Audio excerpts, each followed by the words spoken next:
Hello, everyone, and welcome again to another edition of my podcast, Grit Stories of Resilience.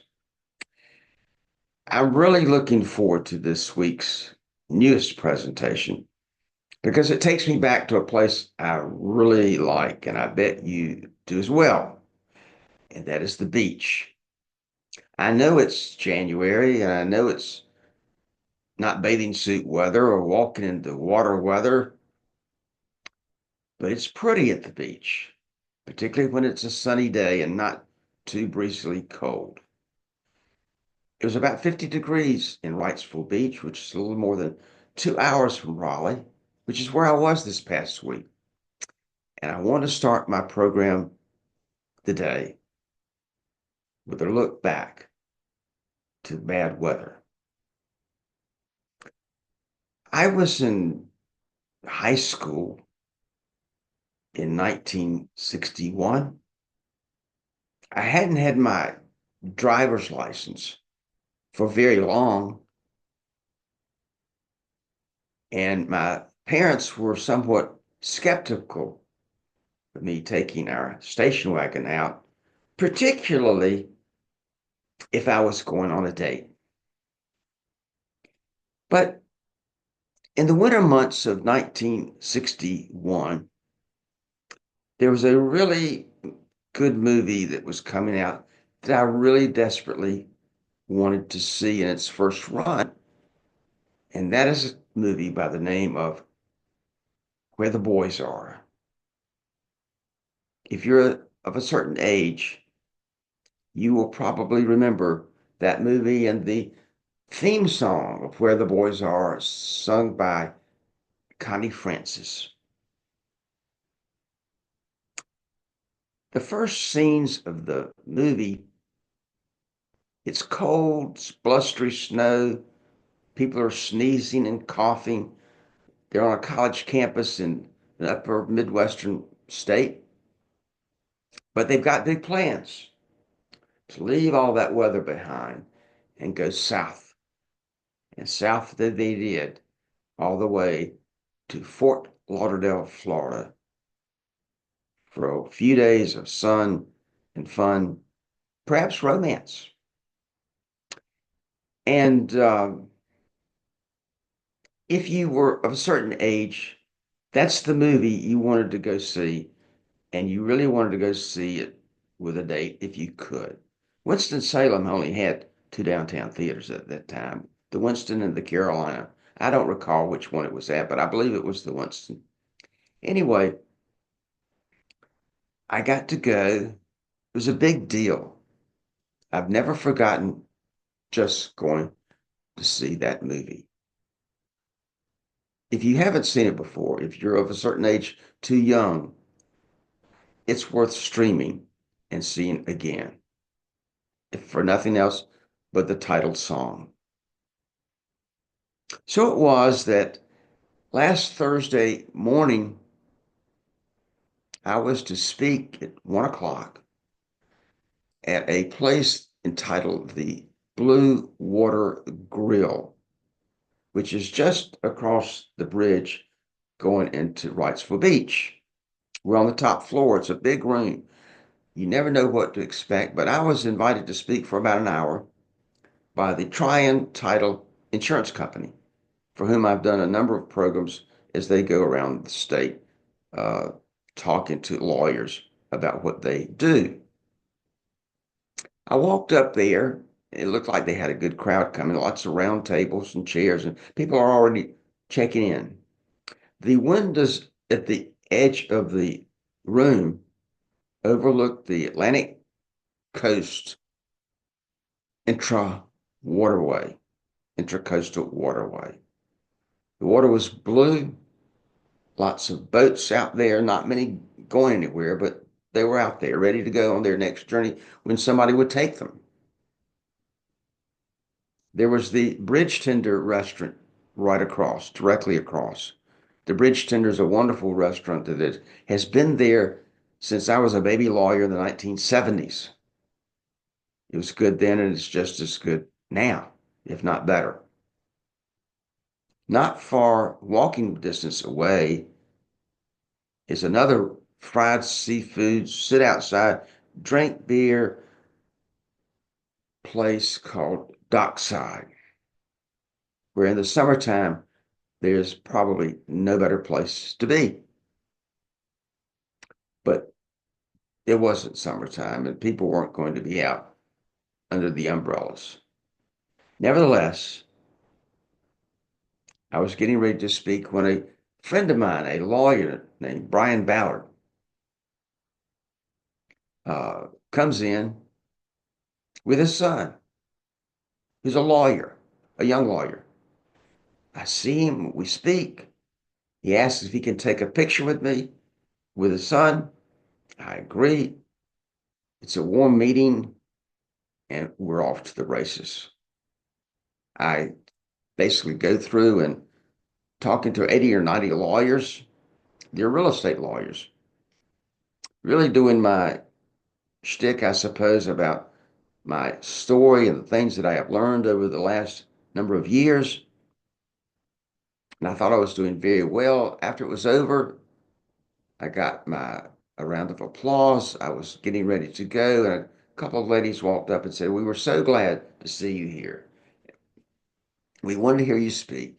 And what we wanted most of all was we wanted you to tell the story once again when you were a waiter or a host at the 42nd Street Oyster Bar in Raleigh, and asking the lady if she was pregnant, and when she said no, saying no more hush puppies for you. We think we call that the hush puppy story, and we wanted to hear it once again because it always makes us laugh.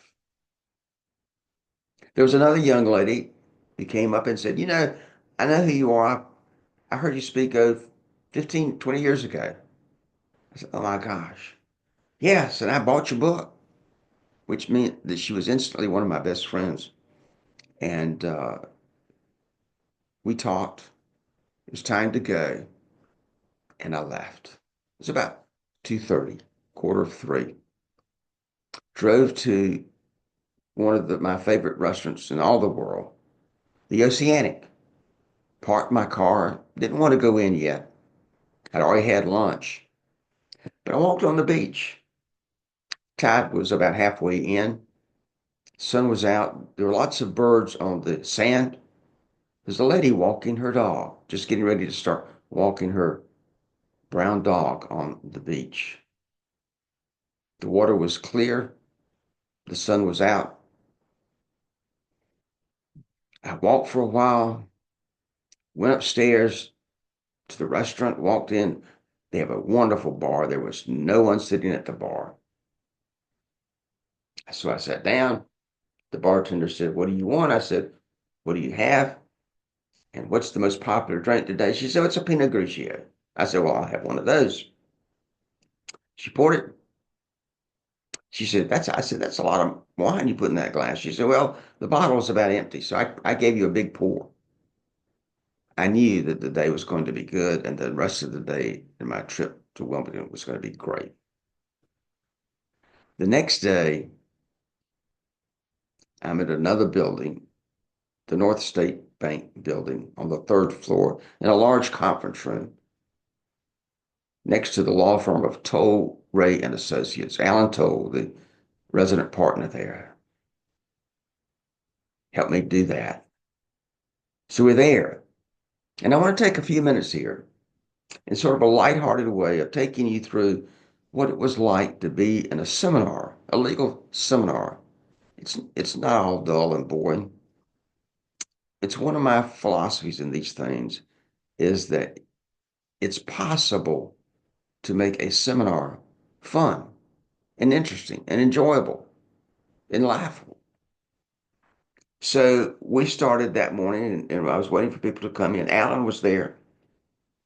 I'd seen last Alan one time a few years ago on the pier at the Oceanic when he told me that he liked to swim and was a tryout for the Olympics when he was young. And he would oftentimes swim from the pier at the Oceanic all the way up to Johnny Mercer's pier, which is a good way away, with some friends. They would stop. He would swim back He said, Jim, you ought to do it with us. It's pretty easy if you're swimming with the current. It's pretty tough if you're swimming against the current. And like an idiot, I agreed to do that. I was saved by the fact that there was a rise in the sharks around that area, around the piers, and so everybody stopped swimming, and so I never had to do that. Saved by the news media of sharks in the water. Alan's getting ready to retire and move to Carolina Beach, just a few miles away. But he can't quite retire, he says, because he keeps taking another case or two. Or a friend calls him, can't you help me with this? But will you stop? And he says, yes. So he's got two or three still in the hopper, still working, having done civil litigation for all of his career. He says, one of my good friends is coming, Lane McNeil Smith. You may know her. I didn't know her. That I don't think I knew her at that time. But she walks in and she looks at me and smiles. You know, Jim, I've met you before. We've met before. I said, we have. Where is that? She said, you waited on me as a waiter at 42nd Street Oyster Bar in Raleigh. I said, how did it go? She said, oh, it went great. I hope we gave you a good tip. I said, I'm sure you did.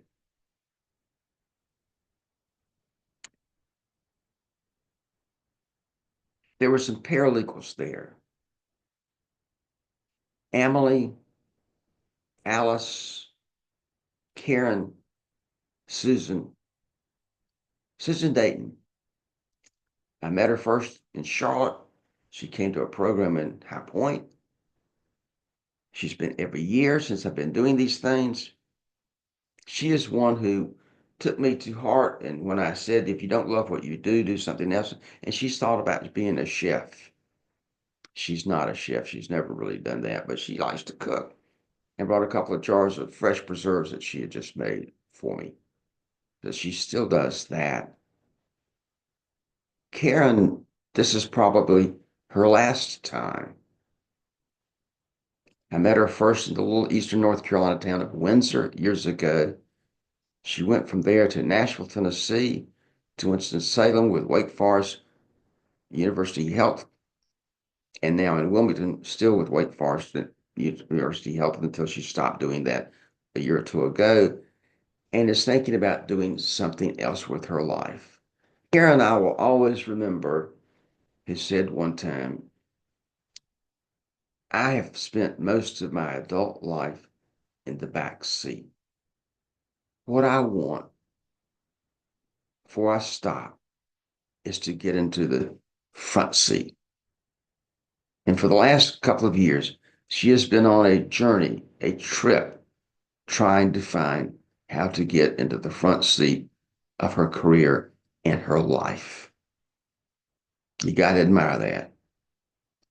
She doesn't want to stop. She's still looking for what she wants most and the passion she wants to have in her career and in her life. Emily comes regularly. She works with a sole practitioner in Leland, North Carolina, which is not far from Wilmington. Her main claim to fame this day was showing me a picture of her 2.5-year-old little granddaughter. It doesn't get any better than that for her. Alice is one of those who I met years ago. You know, she lived and grew up in West Virginia. She left her parents and family in West Virginia because there were no really good jobs that she could find there, and moved all the way to North Carolina without a job. Winds up in Wilmington, North Carolina, marries, raises a family, has been at the same job for 30 or 35 plus years. She's always there, always with a smile. She's read everything or every draft I've ever written. Always says it's good, keep going. So she is one who, on any book writing proposal I'm doing on, she is the first one I will send a draft to.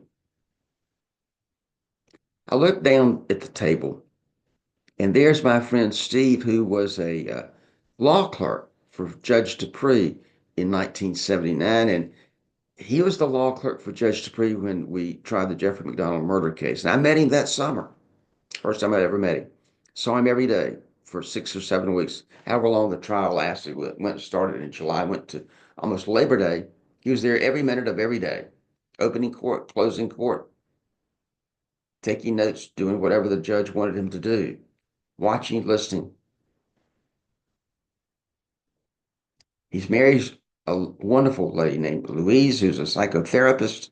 They did a podcast for me last fall. You should listen to it. Steve and Louise Coggins. They met in high school when she was a cheerleader for one school and he was the high school quarterback for an opposing school, bitter rivals. And they play a game, football game. I couldn't resist asking Steve, well, who won the game? And he looks at me and smiles. We did. He still remembers they won that game. But he also, not only the winning quarterback, he got the beauty queen girl as well. Not bad. My friend Dick is 77 years old. He's a criminal defense lawyer, a Vietnam veteran, does a lot of court appointed and some retained death cases, and is energized by them, energized by the crimes, not the crimes that people do, but the cases that he handles, trying to help somebody. And you ask him, well, how can you represent people who've done such awful things and guilty things? He said, well, it's the United States Constitution. It's the United States Constitution that giving everybody the right to a fair trial. And they don't have to testify against themselves. They don't have to take the witness stand. The state has to prove it. My job is to make the state prove it. And sometimes, Jim, we get a good result. Sometimes I get a not guilty or perhaps a lesser included offense. But my goal always, my goal in life as a lawyer, when I do these cases, is I want to save someone's life. I do not want to get the death penalty for my client. My goal is to save someone's life. He doesn't show the slightest instinct to slow down, to stop, or do anything else. That's pretty cool. We talked about optimism. We talked about legal ethics. We talked about the stress of being a trial lawyer, all those things. Politics came into it a little bit. There's pretty much of a divide between liberals and conservatives. Dick was an outspoken liberal. My friend Dick Horgan was an outspoken conservative. He was sitting 3 or 4 feet across the table, almost directly opposite Dick. He was quiet, but he had won. He could afford to be quiet, you know. It was the losers like myself and Dick who were the rowdy ones, I suppose. The most interesting thing was I asked people around the table, were they optimistic about the future? Pretty much every one of them said yes, personally optimistic, personally happy. But they weren't optimistic, even the conservatives, about the future of the country. The fact that we're being torn apart or tearing ourselves apart. There's an underlying current of unease about money and how much the country is spending and the debt that we are gaining all the time. There's a lot of that. There are also a couple of people there who are thinking about having a career change in addition to care. And there's another one there who was thinking about doing something else, having been a paralegal for most of her life, maybe going in a different direction. Thinking about it, not deciding, but just thinking. Maybe she will, maybe she won't. A little unease that way. This is a microcosm of our world. We have liberals, we have conservatives, we have some people who are old and thinking about retirement. Although Alan was the only one who's thinking about retirement, Dick, who's 81, is not thinking about retirement. As a matter of fact, a year or two ago when he was there, he had quietly said that he had had some health issues and was getting some treatment, and he left everyone with the impression that it was not curable. Though he didn't say really what it was, and no one asked. He didn't mention it this time. So as we were leaving that day, I asked him, I said, "How you doing?" He said, "I'm doing great." No, I said, no, that's not my question. My question is, how are you doing personally? He looked at me and he smiled. He's still thin, can wear blue jeans as well as anybody. He said, "Jim, I went to Florida. I got a second opinion. It was a good second opinion. It was different. I'm doing better. Life is good. And I'm still in the saddle." He smiled and walked away, and it was gone. It made me smile.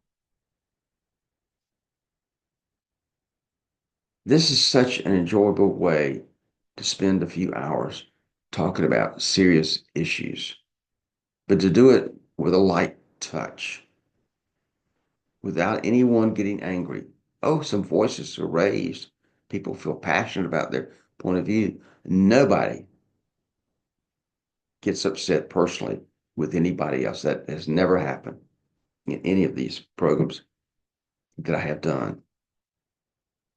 I want to talk, though, for just a few minutes, not long, about some of the issues that we were talking about. We talked about the pursuit of happiness. I read from what Oprah Winfrey said in her book on happiness with Arthur Brooks that she co-wrote some months ago. I've spoken about that previously. And I read from the passage where she says, "There's no such place as happiness." That really doesn't exist. If you look for happiness, you will be disappointed. What you can find is that you can be happier. And so the question is, what makes you happier? Oprah Winfrey said that she liked to be sitting under a tree reading a favorite book, or stirring around in her kitchen making a stew, relaxing. She says everything a person has in order to be happy or happier, you have within you right now. All you have to do is do something.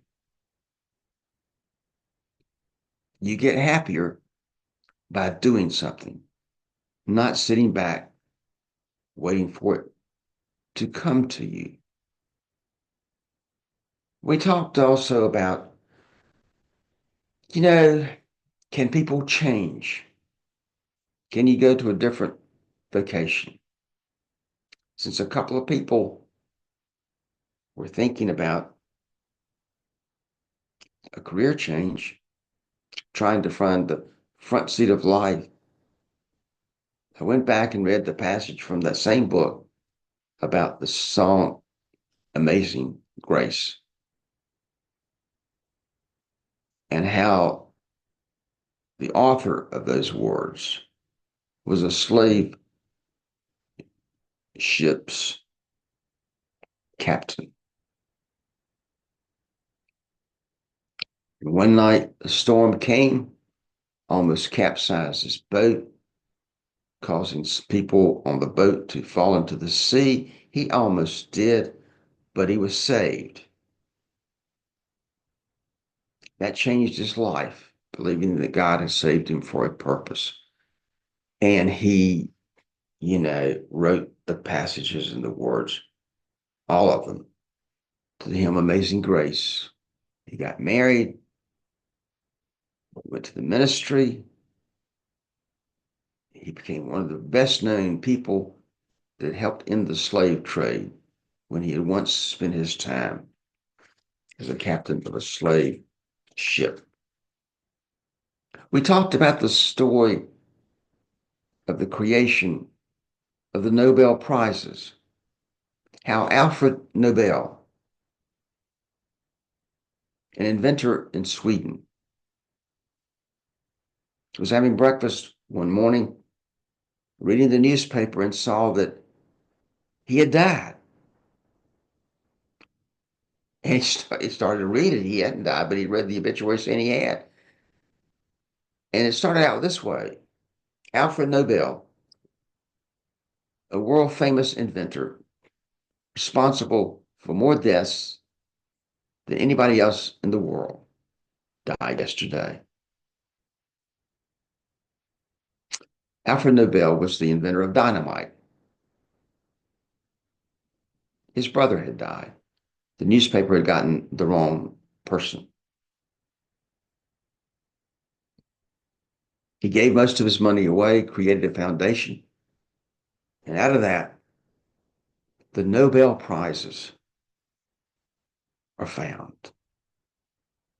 And the awards that people are given for peace, literature, science, education, all come as a direct result of Alfred Nobel reading an incorrect obituary and realizing that if he did not change,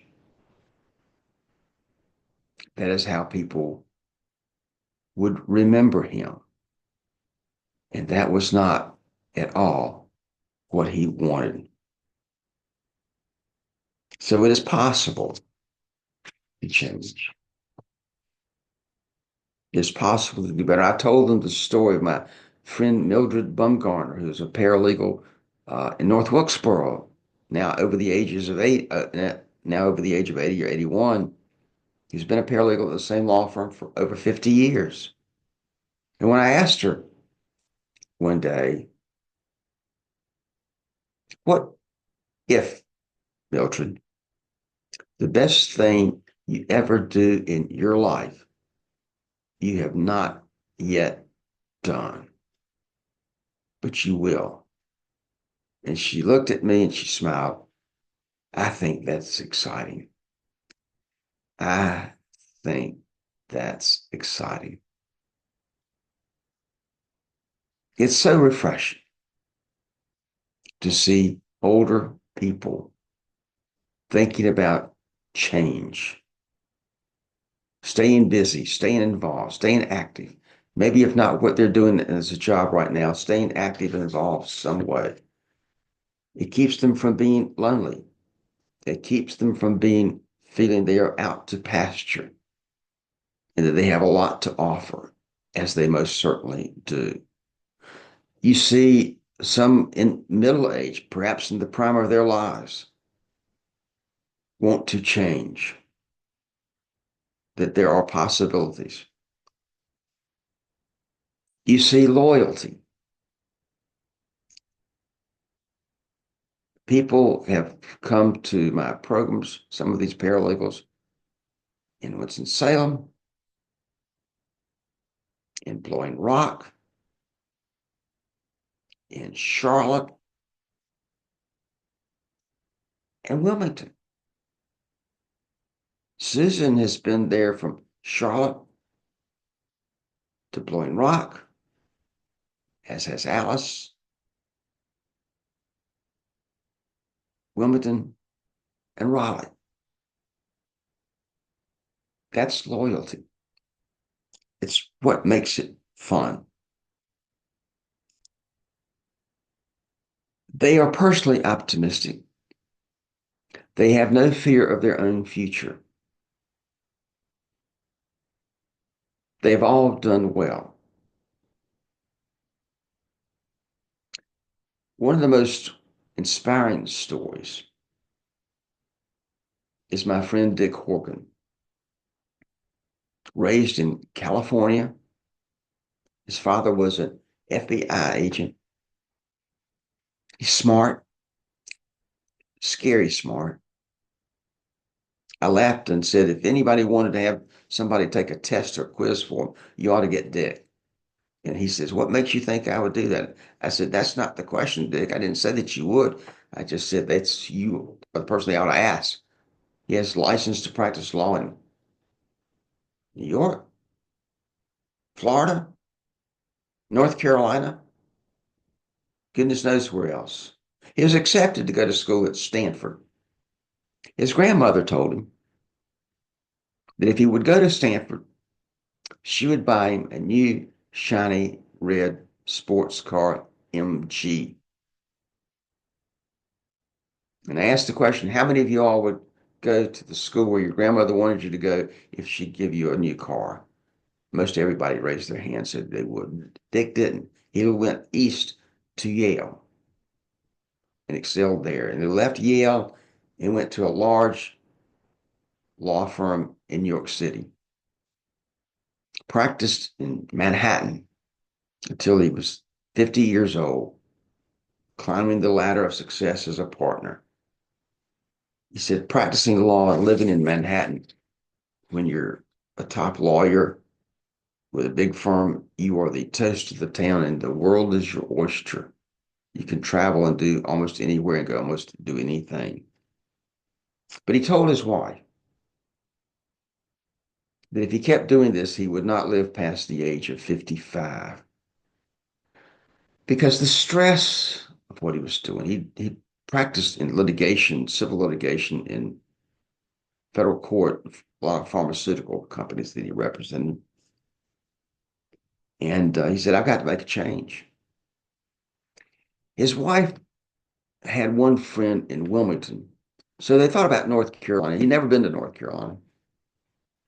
So they drove to North Carolina, looked at Wilmington, liked it.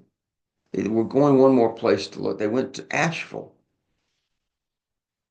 They liked Asheville a lot. And I think they were sort of thinking about settling in Asheville until he realized he had left his laptop back in Wilmington.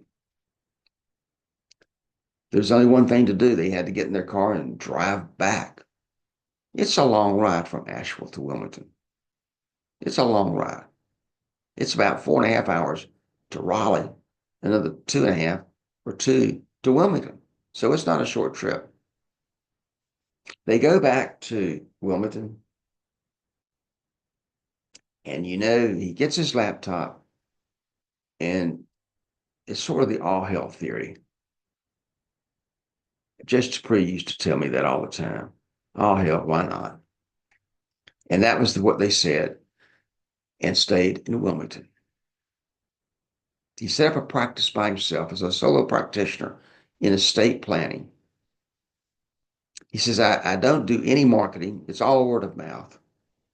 But I spend a lot of FaceTime with clients, a lot of FaceTime. I talk to them about everything, their families, what they want to do with their money, how they want to make decisions.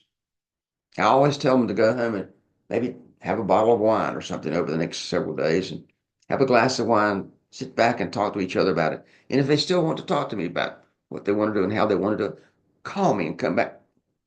Call me and come back to see me. That's his approach.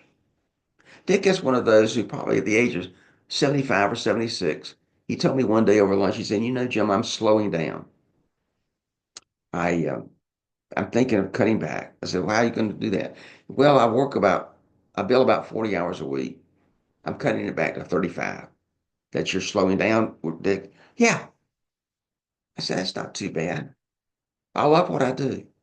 I love dealing with people. I teach Senior high, I mean, not senior high. He sees, I teach an adult class in Sunday school at the local Methodist church in Wilmington where he attends. I've done it for over 30 years. I start out midweek. I make myself a glass of whiskey or something, swirl the glass around, and sit down. I read the Bible and scriptures, and I work on my presentation. I spend about 10 hours a week getting my Sunday school class ready. I laughed. I said, Dick, I taught Sunday school class, senior high school students. I probably never spent over 30 minutes doing it. Of course, it probably showed that I didn't, but that you did. He says, I love it. That's the way I do things. He's remarkably successful. The only time he got upset with me, I said, Dick is one of those. I said, do you still have your car? He said, yes. I said, Dick has a great old T-Bird. He looked at me and says, I don't have a T-Bird, Jim. I don't know where you got that at. I don't have a T-Bird. I've got a 2002 Mercedes Roadster. It's not a T-Bird, for goodness sakes. Don't sell me short. And I laughed. We talked for hours about every issue under the sun. We talked about ethics.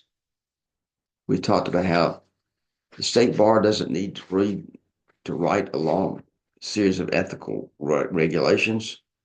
And I laughed and I said, the Sermon on the Mount has a verse, some words in there that the state bar could put into their ethics, and that would take care of most all the complaints that are there.